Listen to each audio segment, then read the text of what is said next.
Okay, good afternoon, everyone. I am going to talk to you a little bit about my CeLTA fellowship project, which is called A World of Difference, and it's all about meeting the needs of English teachers in an EFL context, specifically in Latin America and other developing countries. Oh yeah, and these pictures are all from the first time that I participated in Sueños Compartidos. So that's the name of the nonprofit organization, and they've been around for about a decade, working with local English teachers in Mexico and also Colombia. Typically, they just aim to improve their level of English. However, when I was first there in 2017, I had the group of teachers with the highest English level. So their English level was very good. And I struggled at first, what should I teach them if their English is so good? And so through communication with them, they told me that they wanted to learn more about actually teaching English, the skill of teaching. Obviously, they're all trained English teachers, but their training is a little bit different in Mexico, and they don't have some of the opportunities that we might take for granted here. So they were my original inspiration for this project. Since 2017, I've stayed in contact with them, answered questions about teaching, just general English questions. So I wanted to make something to meet their needs. So why Mexico? A few things. The first thing is that the public school teachers, they often need to work multiple jobs just to make ends meet. So that means they are teaching, say, elementary school and also doing English tutoring after they're done teaching. And then as far as transportation, that adds to their time crunch. So they might be out of their house from 6:30 a.m. to 7 p.m. So as you can see, that doesn't leave much time for working on their own professional development, but they still need to. They have large classes, and the teachers themselves have varying levels of English. So some are very skilled, some still need to improve their own English. Okay, so a little bit about Sueños Compartidos, which is the nonprofit that I've partnered with to make this project possible. So they're an English education development program, and the place where I will be going is Tabasco, Mexico, and it is as hot as the hot sauce, if you're familiar with the hot sauce. And originally, I was just going to go for a month and give a 1-week intensive seminar for the teachers. But I've decided to extend that to a month because the need is really great and I want to reach as many teachers as possible. And I've also been able to partner with someone from the Masters in Foreign Language Teaching program. And so she is partnering with me, and she's going to be doing a unit on using reading in the classroom. So to accommodate that, I've extended my time to a month, which I'm very excited about. So we are actually partnering with the Secretary of Education in the state of Tabasco. All the teachers need professional development credit, and this is something that goes through their government. So also partnering with you guys, CeLTA, thank you for the fellowship.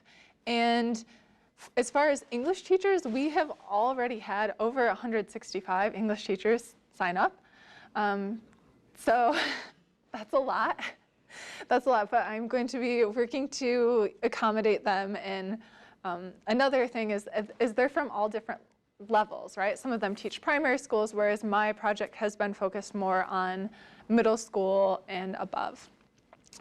So when's it happening? Oh yeah, who? So perhaps you want to have an experience in Mexico this summer and you have 5 years of teaching English, you have a little bit of Spanish, your undergrad degree, and you're older than 25, you are welcome to apply to come down to Sueños Compartidos and have that wonderful experience this summer. Okay, so how did I decide what to include in my project, what to include in my materials? I took kind of the route of community engaged research. So if you're not familiar with that, it just means connecting with the people that you are serving, as some people might say, to ask them what they really need, what they really want, and meeting those needs rather than coming in as the researcher and saying, this is what you need, and I know it because of the research. So to do that, I surveyed, I want to say 38 of the teachers in Mexico that I worked with, in addition to getting input from the Panama teachers who were here. They left like last month, and asking them what do they want to learn, what would be helpful in their professional development. And I look at community engaged research as just one way to bridge that researcher-teacher divide, and it's something I'm very passionate about. Okay, so let's take a quick look at some basic survey results. So you can see, and I just included the top 5 skills that they ranked in importance. And you can see this is very different than perhaps what you might see in somewhere like Asia, where they would rank test prep extremely highly, perhaps. So in Mexico, their emphasis is more on speaking, listening. They do care about grammar and vocabulary, and also communicating with NS native speakers. So some specific items that they really mention they would like for their classroom are things like English language games, classroom management tips, communicative activities, listening activities and games, incentive for encouraging their students to learn English. Sometimes they don't have a lot of motivation. How to make 1-hour lesson plan.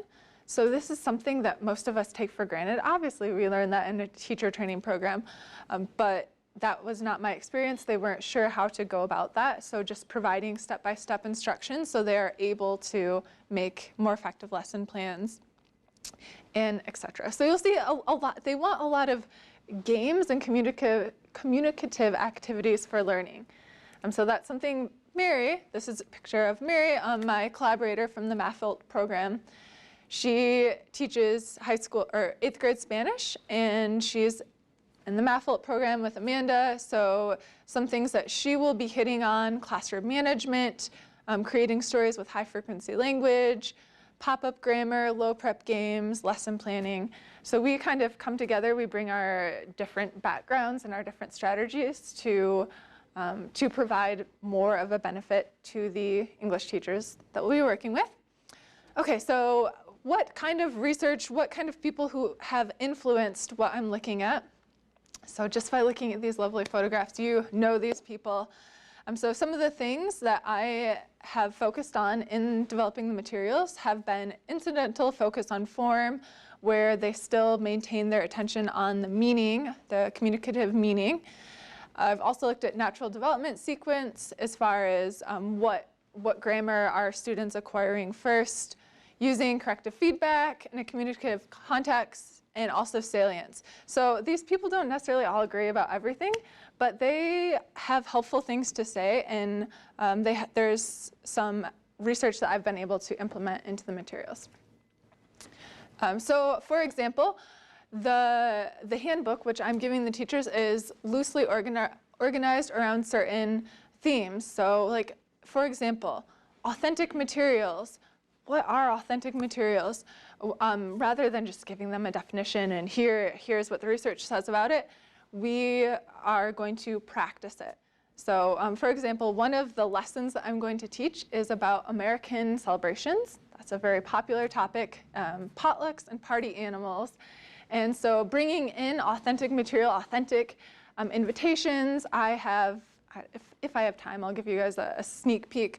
I've developed a slideshow with different holiday with pictures from like my family celebration and some background on that. As far as scaffolding, just teaching the teachers how to use scaffolding to teach vocabulary more effectively and to just also learning in general. Okay, so if you were wondering the whole time, where is Tabasco, Mexico? It is right here, so you can see kind of in the hook of the Gulf of Mexico. It's a very hot place. And yeah, I believe I've talked about all these things already, but just not just giving them insight into research, but also modeling effectively taught lessons. And that gives them ideas to take back to their own classrooms. They've already seen it. They can decide what they need to change to implement it. And also something I have them do is I have them do teaching demonstrations. So this is a low pressure chance for them to teach a lesson to the class. So it's myself and the other participants, the other teachers, and we have written feedback forms that we give them to help them better their own teaching. And last summer, the teachers found this to be very helpful as far as focusing on what they need to personally target. And yeah, just fresh ideas, right? Because whenever you get a bunch of teachers together, there are ideas that come up that perhaps no one has ever thought of or hasn't used in a while. So just creating kind of a forum for that. And once again, a thank you. I will just some of the slides I've designed. I try to kind of just focus on pictures, small amounts of text. This is about the party animal slide. So how it works is students, you divide the classroom into 4 areas, right? And the students have the choice of they've hosted this kind of party, they've attended it, they've heard about it, or they have no idea what this kind of party is. So this is kind of the initial engagement stage, right? A lot of these parties they probably haven't heard of. For example, Halloween, most of them have heard of it, I'm sure, or participated. Sweet 16, though, that's different from their culture. So in Mexico, they have the quinceañera, which is their 15-year celebration, versus in the US, we have the Sweet 16. So this also presents an opportunity to talk about cultural differences and develop competency in that area. And then some things like a bonfire. You're not going to find that in a place that is called the Green Oven of Mexico. They don't really.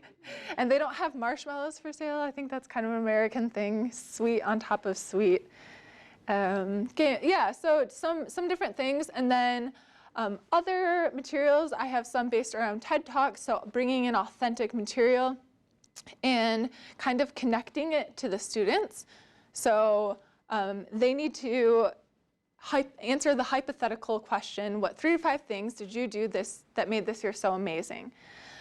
So this TED Talk, Laura Vanderkamp, she is like a time management professional, and she talks about kind of looking ahead, pretending it's the end of next year, and giving yourself a performance review. So this is a great activity for talking about hypothetical successes, introducing the conditional, etc. And once again, going at that not from teaching grammar, but just always providing rich input and encouraging meaningful output and sharing amongst the students. So that is it. And I'm sure you guys have questions, so go for it. Thank you.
You have that out there with like a Creative Commons license so that people can adapt, or you know, I'm not really possessive. Like teaching is so derivational, right? We all take ideas from what we've learned and what we've been exposed to. So I don't think I'm anyone to say this is my idea. Like you need a license to use it. Just anyone who wants to. That's not what it's about. No, yeah. Yeah, I don't know. Do it makes it more open. Yeah. It makes Yeah. it more open.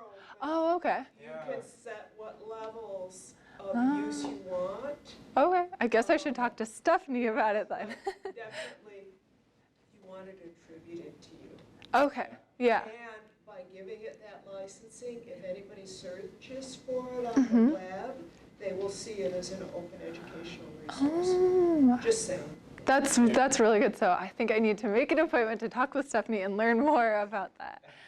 so I can, The yeah. only trick is you're using a lot of visuals there. And Right. you have to attribute that. Yeah. to- Yeah. Education. Yeah, Yeah, So that's the trick. yeah, be I careful. know. You need to attribute. yes, yeah, that's a That are open. sticky area. Besides which, I mean, what's your IRB for the participants? And that's another something I need to, yeah, get that taken care of, yeah. Yeah. Yeah, especially if I start using some of this for, later work, Yeah, I no, need to, don't rush. yeah. For now.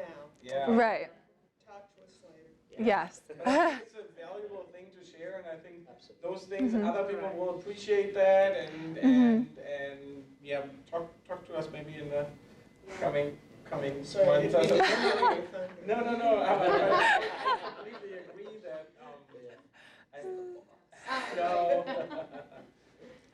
But I think it's such a good process, and we've talked quite a bit actually during the series, right, about making these things open, and it does come with drawbacks because you don't get paid for it. You're putting yourself at risk rather with maybe copyright things and what's in it for me, and so that's Right. Like I said, there are levels. You don't give up your copyright. You automatically have copyright. right. But you set it. You can say things like, nobody can take this and sell it to somebody else. Yeah. Oh, definitely, yeah. And, so there are certain levels of things, but you do need to be careful with what you're using to be sure that also is public domain. Yeah, that's word from the And wise. that you have your participants' permission. Yeah. I have Yes. another just curious question. Maybe this requires a really long answer, but just I like the short answer. Okay. So when you're planning all these materials and things, you've done this like how many times already? So I was only down there one summer. Okay, well, Yeah. so based on your experience, that drives you to create the kinds of materials that you wanna take and share Yeah. with them. What's the one thing, or what are some couple of things, based on like even cultural differences or differences in teaching style, or even how they were trained in Mexico, that you feel like you need to highlight like right away? It's not just walking into a methods class here and just saying, okay, here's what, Yeah. here's how we do the things communicative style and Right. I think I'll try to answer your question. Yeah. So I have tried to not bring in, obviously we all have biases and cultural bias. I've tried to not bring that in. When I first started, before I surveyed, I was thinking they're going to need to know these things. They're going to want to like prepare for the TOEFL. They're going to want this and that. But then once I saw that wasn't the case, I tried to just let go of that and figure out, okay, this is what they want. How do I give them what they want in the context of what we know about SLA on just a shallow level, right? I'm not going to start talking to them about every researcher. And so their culture is very different. They're very loud and talkative and communicative versus when I was teaching in China, I could barely get a word sometimes out of people. So classroom management is very important to them, and that's something that I want to address and kind of open up a forum for sharing ideas, because when you have 35 middle school Latin American students in the classroom and you give them an exciting, fun, communicative activity, they're gonna take the ball and run with it, and it might be hard to rein them back in. So and part of that relates to lesson planning, right? Like the curve of the lesson and how do you draw it back in and wind things down. So yeah, that's I'm sure you're still good. learning as the Yes, process goes, yeah. but, I just wanted It's, yeah, learning all the time. Thank you. Thank you so much. Are we done with the questions? Okay. Thank you so much. Yes.